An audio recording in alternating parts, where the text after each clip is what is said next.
उमाश्रुतं शोकविनाशकारकं नमामि विघ्नेश्वरपादपङ्कजम्।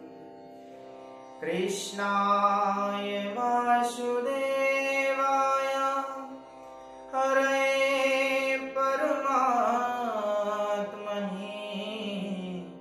प्रणताक्लेशनाशाय गोविन्दाय नमो नमः। जयति जय श्री राधिके वृन्दारण्य विहारिणि कोटि अमित कमलाच्छवि नवनीलयम्बरधारिणि नवनीलयम्बरधारिणि। श्री राधे श्री राधे श्री राधे श्री राधे। वृंदावन विहारी लाल की। आइए आज हम भगवान के भक्तों का वर्णन करते हैं। भगवान के अनेक भक्त। भगवान के अनेक भक्तों में महाराज अम्बरीश जी भगवान के भक्त। सूर्यवंश में नवम स्कंध में चतुर्थ अध्याय में नवे स्कंद के चौथे अध्याय में श्री अम्बरीश जी महाराज की सुंदर कथा आती है। श्री अम्बरीश जी महाराज भगवान के परम भक्त थे, जिन्हों श्री अम्बरीश जी महाराज पृथ्वी के एक छत्र सम्राट थे और पृथ्वी के एक छत्र सम्राट होने के बाद भी वह भगवान के परम भक्त थे। भगवान की पूजन, भगवान की भक्ति, भगवान की भक्ति में अपने मन को इतना लगा लिया था कि भगवान की सारी सेवाएं स्वयं किया करते थे। यहां तक कि भगवान के मंदिर में झाड़ू लगाना, भगवान के भोग, भगवान का जो प्रसाद बनता है, भगवान के प्रसाद के लिए आटे को, गेहूं को स्वयं गेहूं की चक्की चलाकर उससे आटा बनाना, भगवान का प्रसाद, भगवान का भोग स्वयं बनाना, इतनी भक्ति में भगवान की करते थे। उन्होंने अपना सर्वस्व भगवान में समर्पण कर दिया था और इस प्रकार समर्पण कर दिया था कि उन्होंने केवल और केवल भगवान की भक्ति को ही अपने जीवन में सबसे ऊपर माना। उन्होंने अपने जीवन में अपने कानों को सदा भगवान की कथा को श्रवण करने के लिए लगा दिया, अपने हाथों को भगवान की सेवा करने के लिए लगा दिया, अपने चरणों को सदैव भगवान के तीर्थ स्थानों में जाने के लिए लगा दिया। केवल और केवल भगवान की भक्ति, अपनी वाणी से केवल भगवान के गुणों का गान करना, भगवान के भजनों का गान करना, भगवान के नाम का गान करना, ये सब समस्त तरीके से उन्होंने भगवान को, अपने आप को पूर्णतः भगवान में समर्पण कर दिया। एक बार श्री अम्बरीश जी महाराज भगवान के मंदिर में झाड़ू लगा रहे थे। जब वह झाड़ू लगा रहे थे तब एक व्यक्ति ने उनसे पूछा कि महाराज, आप तो पृथ्वी के एक छत्र सम्राट हैं और एक छत्र सम्राट होने के बाद भी आप झाड़ू लगा रहे हैं। तो अम्बरीश जी महाराज ने कहा कि भैया, यदि कोई स्वप्न में राजा बन जाए तो क्या वह वास्तविक में भी राजा होता है? अरे जब स्वप्न टूट जाता है तो क्या वह राजा रहता है? वो तो सिर्फ निद्रा में सो रहा था तो देख लिया कि हाँ मैं राजा बन गया, तो अपने आप को राजा मान लिया। अब यदि वह जागृत अवस्था में भी राजा हो तब तो माने। अरे मैं राजा हूं, मैं एक स्वप्न में राजा हूं, वास्तविक जिंदगी में राजा नहीं हूं। वास्तविक जिंदगी में तो राजा केवल एक ही है, भगवान श्री श्याम सुंदर, केवल वही, बाकी कोई राजा। हाँ, हमें जो मिला है वो देन किसकी है? उस ईश्वर की। तन दिया तो उसने दिया, मन दिया तो उसने दिया। आज हमारे पास जो भी है सब उसका है। हम कहते हैं तन मन धन सब है तेरा, स्वामी सब कुछ है तेरा, तेरा तुझको अर्पण, तेरा तुझको अर्पण, क्या लागे मेरा, ओ जगदीश हरे। अरे ये तन, ये मन, ये धन तो सब उसका है, अगर उसको दे भी दिया तो क्या दिया, उसका ही तो उसको लौटाया, हमारा क्या है, हमारा कुछ नहीं। अम्बरीश जी महाराज की बातों को सुनकर वह व्यक्ति इतना भाव में भर गया, बोले महाराज चरणों में गिर गया, महाराज आपकी जैसी भक्ति इस संसार में किसी ने ना की। तो वास्तविक में भी अम्बरीश जी महाराज कोई साधारण भक्त नहीं थे। अम्बरीश जी महाराज की भक्ति की चर्चा स्वयं नारद जी करते हैं, स्वयं नारद जी उनकी भक्ति का गुणगान करते हैं कि अम्बरीश जी महाराज जैसा कोई भक्त नहीं है। अम्बरीश जी महाराज ने निर्जल निराहार एकादशी का व्रत किया। हाँ, एकादशी के व्रत की चर्चा को करते करते हम पहले ये जान लेते हैं कि भगवान की भक्ति उन्होंने किस प्रकार।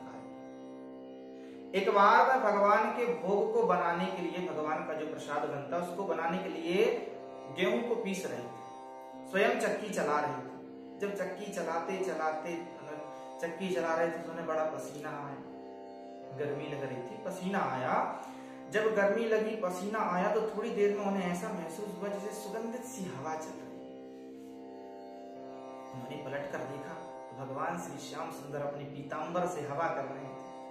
अब जैसे अपने पीतांबर से हवा कर रहे थे तो अम्बरीश जी महाराज ने देखा, बोले प्रभु आप ये क्या कर रहे हो, क्या आपको ये शोभा देता है?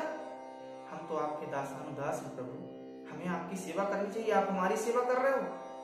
तो भगवान ने कहा, राजन तुम एक छत्र सम्राट हो पृथ्वी के, क्या तुम्हें ये शोभा देता है जो तुम कर रहे हो? हाँ? जब तुम मेरे लिए चक्की चला सकते हो तो क्या मैं तुम्हारे लिए हवा नहीं कर सकता? तुम्हें हवा नहीं कर सकता? अगर भक्त भगवान के लिए मेहनत कर सकता तो क्या भगवान भक्त के लिए मेहनत नहीं कर सकता? भगवान कहते हैं गीता में, ये यथा मां प्रपद्यन्ते तांस तथैव भजाम्यहम्। अर्जुन, जो भी मेरे प्रति, जो मेरे से जैसा व्यवहार करता है मैं उससे वैसा व्यवहार करता हूँ। भक्त मेरे साथ जैसा भी व्यवहार करता है मैं उसके साथ वैसा ही व्यवहार करता हूँ।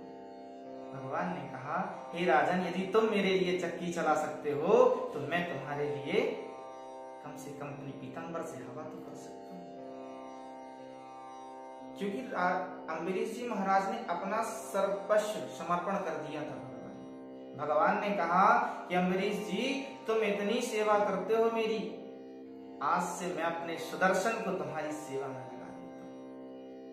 आज से मेरा सुदर्शन सदैव तुम्हारी रक्षा करेगा। जब भी तुम पर कोई विपत्ति आएगी मेरा सुदर्शन सदैव तुम्हारी रक्षा करेगा, कभी तुम्हारे ऊपर कोई विपत्ति नहीं आएगी। इस प्रकार उन्होंने भगवान को समर्पण कर दिया था। भगवान एक बार अम्बरीश जी महाराज ने एकादशी का व्रत किया, लगातार 1 वर्ष तक एकादशी का व्रत किया, और जब एकादशी का व्रत संपूर्ण हो जाता है तो द्वादशी को उसका पारायण करना पड़ता है, उसका पारण करना पड़ता है। तो वह व्रत का पारण कर रहे थे तो उन्होंने बहुत से ब्राह्मणों को बुलाया, बहुत से ब्राह्मणों को यथावत भोजन कराया, भोजन करा के दक्षिणा दी। दक्षिणा में क्या दिया? 60 करोड़ गौएं, 7 करोड़ गायों का दान किया। और कैसा? उनकी सींग स्वर्ण से मढ़ी हुई थी, और सींग स्वर्ण से मढ़ी हुई थी, और उनके खुर में, जो गाय के खुर होते हैं, गाय के खुर में चांदी से मढ़े हुए थे। ऐसी गौओं को दान किया और फिर वह व्रत का पारायण करने लगे। समस्त ब्राह्मणों को भोजन करा दिया, ब्राह्मण भोजन कर लिए तो उन्होंने सोचा व्रत के पारायण का समय हो रहा है, मैं भी पारण कर लूं। तो वो भी व्रत का पारण करने लगे। तब उसी वक्त क्या हुआ कि लब्ध कामेरनुज्ञातः पारणायोपचक्रमे तस्य तर्हयतिथि साक्षात् दुर्वासा भगवान भूत। कि वो व्रत का पारण करने लगे थे, जैसे ही निवाला मुंह में रखने वाले थे, देखा तो साक्षात दुर्वासा ऋषि आ गए। उन्होंने व्रत ने अपने वाले को नीचे रखा और साक्षात भगवान को प्रणाम किया। दुर्वासा ऋषि को प्रणाम किया, बोले प्रभु आप आए, हमें बहुत अच्छा लगा, आइए। उन्हें यथावत स्थान दिया, यथावत स्थान देकर उनके पूजन अर्धपात्र से उनका पूजन किया और पूजन करके भोजन करने के लिए अनुग्रह किया कि महाराज इस बात में आइए भोजन कीजिए। उन्होंने कहा कि मैं भोजन तो करूंगा, पर उससे पहले अपनी नित्य क्रिया पर मैं जाकर यमुना में स्नान करके आ जाऊं। उन्होंने कहा ठीक है, आप स्नान करके आ जाएंगे। अब दुर्वासा ऋषि जब स्नान करने चले गए तो स्नान करने में उन्हें कुछ समय लग गया। संत हैं, संत को स्नान करने में समय लगता है, भगवान की भक्ति करने लगते हैं, तो उनको स्नान करने में समय लग गया और यहाँ व्रत के पारण का समय बीता जा रहा था। अब एकादशी का व्रत 1 वर्षों से रखा, अगर पारण न किया जाए तो भी दोष लगेगा, और यदि भोजन कर लेते हैं, पारण कर लेते हैं और अतिथि जो आया उसे निमंत्रण दे दिया, उससे पहले यदि भोजन कर लेते हैं तो भी इसका पाप लगेगा।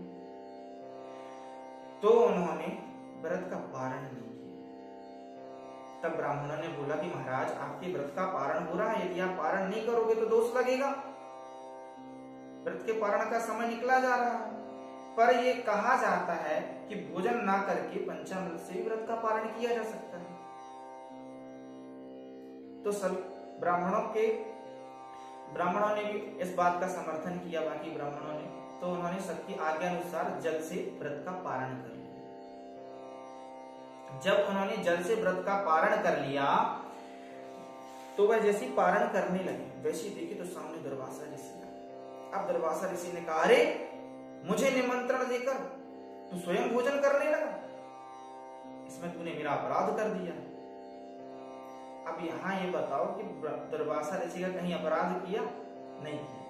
फिर भी दुर्वासा ऋषि ने कहा तुमने मेरा अपराध कर दिया है, मुझे अतिथि को बुलाकर निमंत्रण देकर और अतिथि से पहले तुमने भोजन स्वीकार कर लिया, व्रत का पारण कर लिया।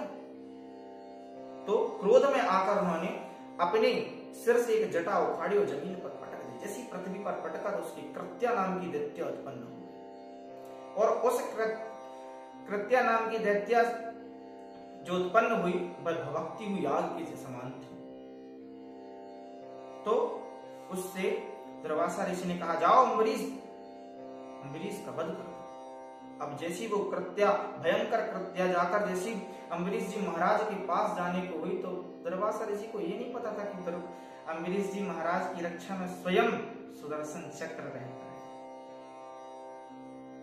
अब जैसे अम्बरीश जी महाराज के पास कृत्या आई, भगवान के सुदर्शन चक्र, साक्षात सुदर्शन चक्र प्रकट हो गया और सुदर्शन चक्र ने कृत्या को समाप्त कर दिया। वो जैसे जिस वेग से आई उसी वेग से समाप्त हो गई, सुदर्शन चक्र ने उसे उसी वेग से समाप्त कर दिया। और अब दुर्वासा ऋषि की तरफ जैसे सुदर्शन चक्र बढ़ा, दुर्वासा ऋषि भागते हुए गए, भागते हुए बोले प्रभु इससे मेरी रक्षा करो। सीधे पहुंचे ब्रह्मदेव के पास। ब्रह्मदेव ने कहा मैं रक्षा नहीं कर सकता, भगवान के सुदर्शन चक्र ये तो अमोघ है, इससे मैं रक्षा नहीं कर सकता। यहाँ वो भागते भागते महादेव जी के पास गए। महादेव जी ने कहा मैं भी रक्षा नहीं कर सकता, जिसका सुदर्शन उसी के पास जाओ। अब जैसे भागते भागते गए, भगवान श्री नारायण के पास पहुंचे और भगवान के चरणों में साष्टांग प्रणाम करते कहने लगे, हे भक्त वत्सल भगवान, रक्षा करो प्रभु, रक्षा करो, मैं आपकी शरण में आया हूँ। आपका ये सुदर्शन चक्र, आपके सुदर्शन चक्र की आग से मैं जला जा रहा हूँ, भगवान मेरी रक्षा करो। भगवान ने कहा दुर्वासा ऋषि क्या हुआ? बोले मैंने गलती से आपके भक्त का अपराध कर दिया स्वामी, आपके भक्त का गलती से अपराध कर दिया, मेरी रक्षा करो, मेरी रक्षा करो। भगवान ने कहा जो भक्तों का अपराध कर आए और कह रहे हो रक्षा करो, मैं कैसे रक्षा कर दूं, क्योंकि मैं तो खुद स्वतंत्र नहीं हूं। भगवान कहते मैं तो स्वयं स्वतंत्र नहीं हूं, अहम भक्त पराधीन, मैं भक्तों के अधीन हूं, मैं रक्षा नहीं कर सकता, मैं कुछ भी नहीं कर सकता।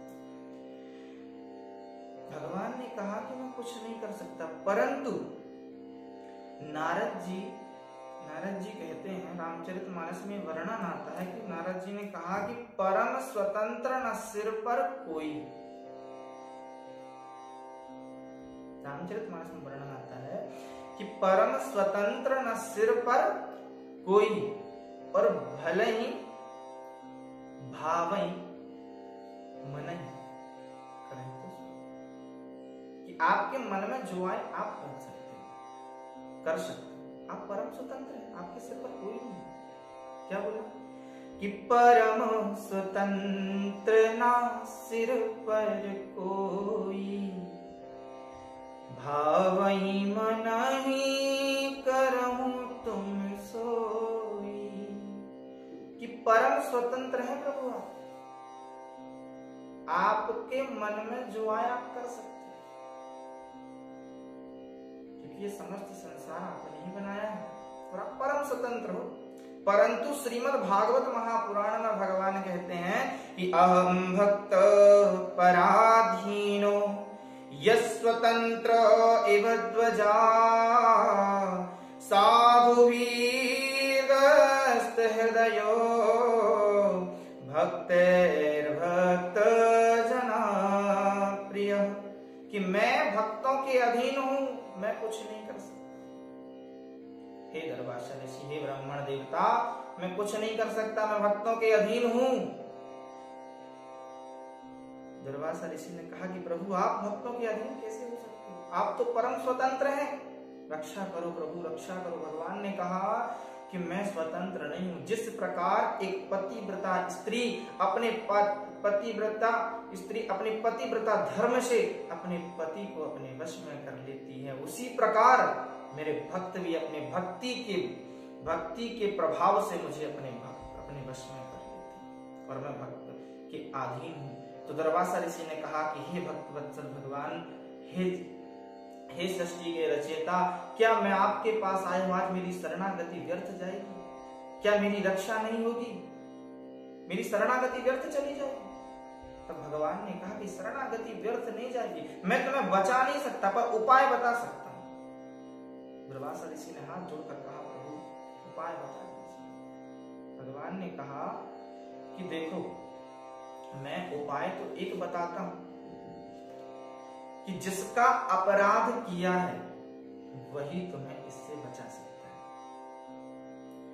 अब ये बात विचार करने की है कि भगवान ने दुर्वासा ऋषि को स्वीकार नहीं किया, जबकि भगवान कहते हैं कि कोटि विप्रवध लागई जाहु, कोटि विप्रवध लागई जाहु, आए शरण तजहु नहीं काहू। कि कोटि विप्रवध लागई जाहु, आए शरण तजहु नहीं काहू। कोटि विप्र, कोटि ब्रह्म हत्या करके, ब्रह्म हत्या का लगा हुआ भी यदि मेरे पास आता है तो भी मैं उसे त्यागता नहीं, उसे स्वीकार कर लेता। लेकिन यहां दुर्वासा ऋषि को भगवान ने स्वीकार नहीं किया। क्यों? कि जो अपराध भगति कर करही, राम रोस पावक सोजन। भक्तों का अपराध करने वाले को भगवान स्वीकार नहीं करते, क्योंकि भगवान भक्त के अधीन होते हैं।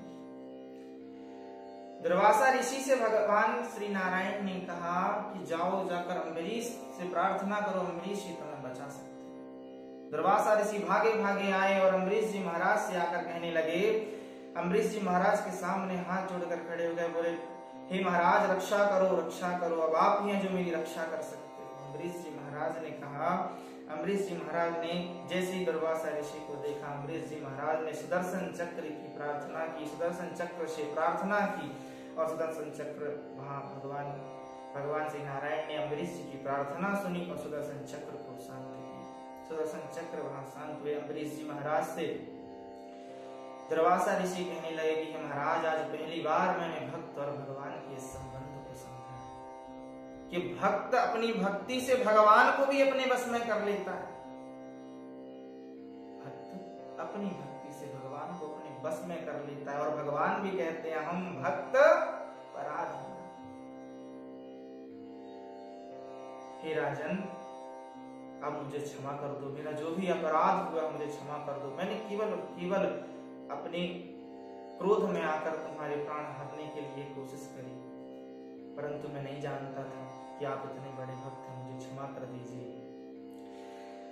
अम्बरीश जी महाराज ने कहा कि हे ब्राह्मण देवता, जो हुआ तो हुआ, आप आइए भोजन ग्रहण कीजिए। अम्बरीश जी महाराज ने अभी तक व्रत का पारण नहीं किया था। कहते हैं भागवत में लिखा है कि जब से सुदर्शन चक्र के डर से दुर्वासा ऋषि भागे थे, तब से उनके लौटने तक 1 वर्ष का समय व्यतीत हो गया और अम्बरीश जी महाराज ने उस 1 वर्ष से व्रत का पारण नहीं किया। व्रत का पारण उनके मन में यह था कि मैंने अतिथि को भोजन के लिए निमंत्रण दिया और यदि उससे पहले मैं निमंत्रण देने से पहले मैं भोजन कर लेता हूं तो ये अपराध होगा, आए हुए अतिथि के साथ ये गलत होगा और इसका दोष लगेगा। इसलिए उन्होंने व्रत का पारण नहीं किया था। अब जब दुर्वासा ऋषि लौट कर आए तब उन्होंने दुर्वासा ऋषि को भोजन कराया, यथावत दक्षिणा दी, दान दिया और उनके चरणों में प्रणाम किया और कहा कि महाराज अब मैं व्रत का पारण कर सकता हूँ। उन्होंने कहा, हे राजन, क्या आपने व्रत का पारण नहीं किया? बोले नहीं, आपको निमंत्रण दे दिया था भोजन का और आपके भोजन करने से पहले मैं कैसे पारण कर सकता हूँ? तब दुर्वासा ऋषि ने कहा कि राजन आप पारण कीजिए और श्री अम्बरीश जी महाराज ने व्रत का पारण किया। इस प्रकार अम्बरीश जी महाराज भगवान के परम भक्त हैं। भगवान के अनेक भक्त हैं। भगवान स्वयं कहते हैं कि मैं भक्तों के अधीन हूं। जैसा भक्त मुझे चाहता है मैं अपने भक्तों को वैसा चाहता हूं। मैं भक्तों का हृदय हूं और भक्त मेरे हृदय हैं। भक्त मेरे हृदय है, मैं भक्त का हृदय हूं।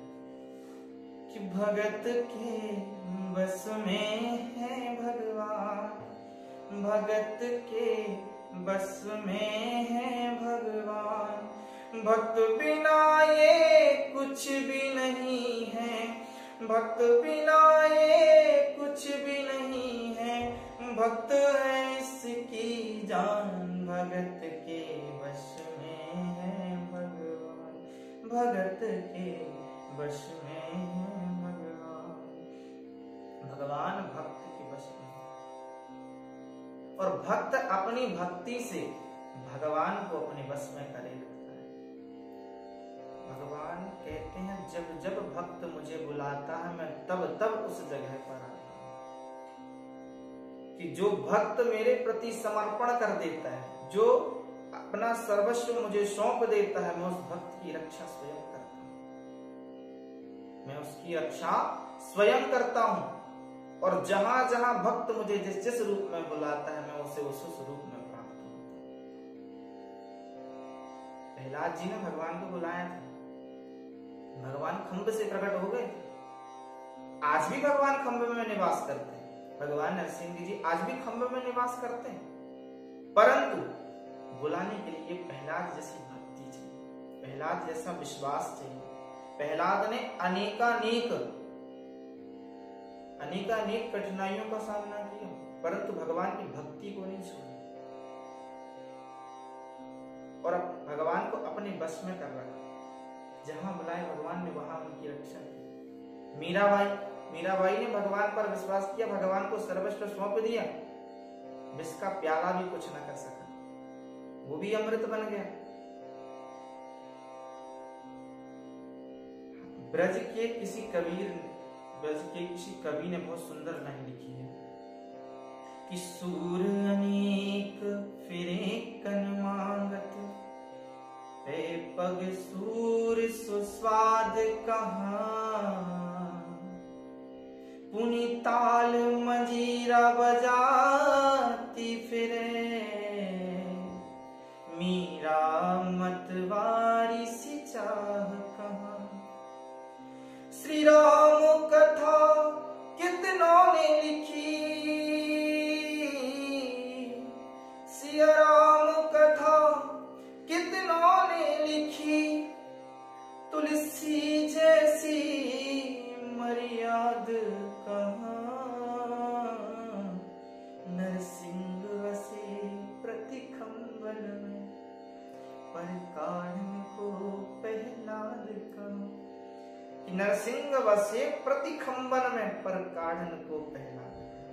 भगवान की भक्ति प्रहलाद जैसी, प्रहलाद के जैसा विश्वास होना चाहिए, प्रहलाद के जैसी भक्ति होना चाहिए, प्रहलाद के जैसा समर्पण होना चाहिए, तो भगवान खंभ से भी प्रकट हो जाते हैं। अपने आप को ईश्वर के प्रति समर्पण करके तो देखो, अपने आप को जब ईश्वर के प्रति समर्पण करोगे, अपने आप को सौंप दोगे कि प्रभु अब सौंप दिया इस जीवन का, सब भार तुम्हारे हाथ, अब तो मैंने अपना हाथ सौंप दिया, पकड़ा दिया, अब तो चाहे पार लगा देना और चाहे डुबा देना, ये आपके हाथ। सौंप दो एक बार, जब सौंप दोगे तो वो आपकी जो रिस्पॉन्सिबिलिटी वो किसकी हो जाएगी? भगवान। आपने तो सौंप दिया अपना सब कुछ, अब आपको कहां ले जाना है, क्या आपके लिए अच्छा है, वो ईश्वर जानता है। आपको वही, ईश्वर आपको वही देते हैं जो आपके लिए अच्छा हो, जो आपके लिए अच्छा होगा ईश्वर आपको वही दे। और जिस दिन आप भगवान को सब कुछ सौंप दोगे, समस्त जीव में ईश्वर का दर्शन करने लगोगे, भगवान का दर्शन करने लगोगे, भगवान की भक्ति में रम जाओगे, उस दिन आपको कंकड़ में भी शंकर नजर आ जाएगा। ईश्वर सब जगह, हरि व्यापक सर्वत्र समान, लिखा है रामचरितमानस में, हरि व्यापक सर्वत्र समान, प्रेम ते प्रगट होहि में जाना। कि हरि व्यापक सर्वत्र समाना कहाँ है? सब जगह, ऐसी कोई जगह नहीं है जहां ईश्वर ना। हरि व्यापक सर्वत्र समान, बस ईश्वर को प्रकट करने के लिए क्या चाहिए? प्रेम चाहिए। जब हम ईश्वर से प्रेम करेंगे तो हम भगवान की भक्ति में रम जाएंगे, भगवान से प्रेम करने लगेंगे तो भगवान साक्षात प्रकट हो जाएंगे। यही भगवान की और भक्ति की महिमा है। आज हमने भगवान के परम भक्त अम्बरीश जी महाराज के चरित्र की जो कथा है उसे श्रवण किया। प्रेम से बोले श्री राम, बोले वृंदावन बिहारी लाल की, राधा रानी सरकार।